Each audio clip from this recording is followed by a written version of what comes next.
Assalamualaikum warahmatullahi wabarakatuh. Nama saya Andika Ranggadwi Guntara dari Prodi Informatika, Fakultas Informatika, kelas IF 4510 NIM 13012179. Di sini saya akan mempresentasikan tugas besar pengganti UTS mata kuliah Pendidikan Agama Islam dengan topik urgensi agama Islam. Yang pertama, ada makna agama Islam. Islam berasal dari kata aslama yuslimu islaman, yang berarti tunduk, patuh, dan selamat. Cara istilah adalah Islam adalah agama yang dibawa oleh Nabi Muhammad SAW untuk manusia agar hidup bahagia di akhirat dan di dunia. Inti ajarannya adalah bersaksi bahwa tiada Tuhan selain Allah dan Muhammad adalah utusan Allah. Yang kedua, ada arti agama Islam. Arti agama Islam dijabarkan menjadi tiga. Yang pertama, menurut bahasa. Menurut bahasa, Islam berasal dari kata asalmu yang berarti damai.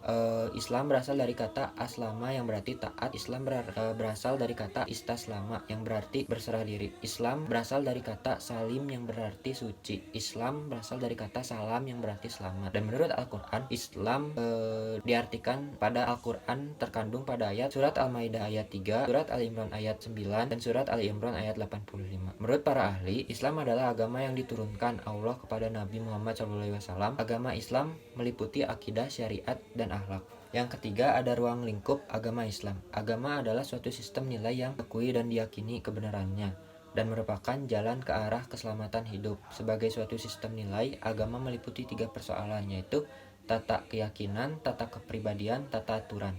Yang keempat, ada ragam agama. Ragam agama dibagi menjadi dua, yaitu agama wahyu dan agama budaya. Agama wahyu ialah ajaran Allah yang disampaikan kepada para rasulnya untuk disebarkan kepada seluruh umat manusia. Ciri-cirinya bukan tumbuh dari masyarakat, melainkan diturunkan kepada masyarakat. Yang kedua, disampaikan oleh manusia yang dipilih Allah sebagai utusannya. Yang ketiga, memiliki kitab suci yang bersih dari campur tangan manusia. Agama budaya adalah ajaran yang dihasilkan oleh pikiran atau perasaan manusia secara kumulatif. Ciri-cirinya tumbuh secara kumulatif dalam masyarakat penganutnya, tidak disampaikan oleh utusan Tuhan atau Rasulullah, umumnya tidak memiliki kitab suci.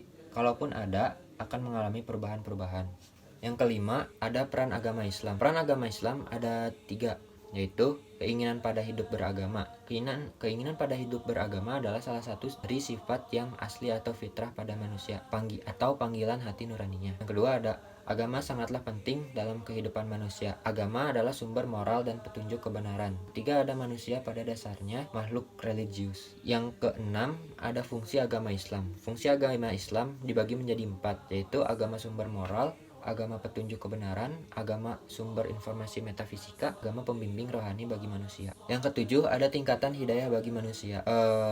Tingkatan hidayah bagi manusia terbagi menjadi 5. Yang pertama ada hidayah ilhami. Hidayah ini merupakan hidayah yang Allah Subhanahu wa taala berikan kepada semua makhluk ciptaannya. Kedua, ada hidayah hawasi. Hidayah hawasi ini merupakan hidayah yang membuat makhluk Allah Subhanahu wa taala mampu merespon suatu peristiwa dengan respon yang sesuai. Yang ketiga, ada hidayah taufik. Hidayah taufik merupakan hidayah yang membuat manusia hanya akan menjadikan agama sebagai menjadikan agama menjadi panduan hidup dalam menjalani kehidupannya. Yang keempat, ada hidayah dian atau hidayah agama. Hidayah agama merupakan sebuah panduan ilahiyah yang membuat manusia mampu membedakan antara yang hak dan yang batil. Yang kelima, ada hidayah akli atau hidayah akal. Hidayah akli ini adalah merupakan hidayah yang diberikan khusus pada manusia yang senantiasa membuatnya manusia menjadi bisa berpikir. Sekian presentasi dari saya. Mohon maaf bila ada kesalahan atau tutur kata yang kurang baik. Wassalamualaikum warahmatullahi wabarakatuh.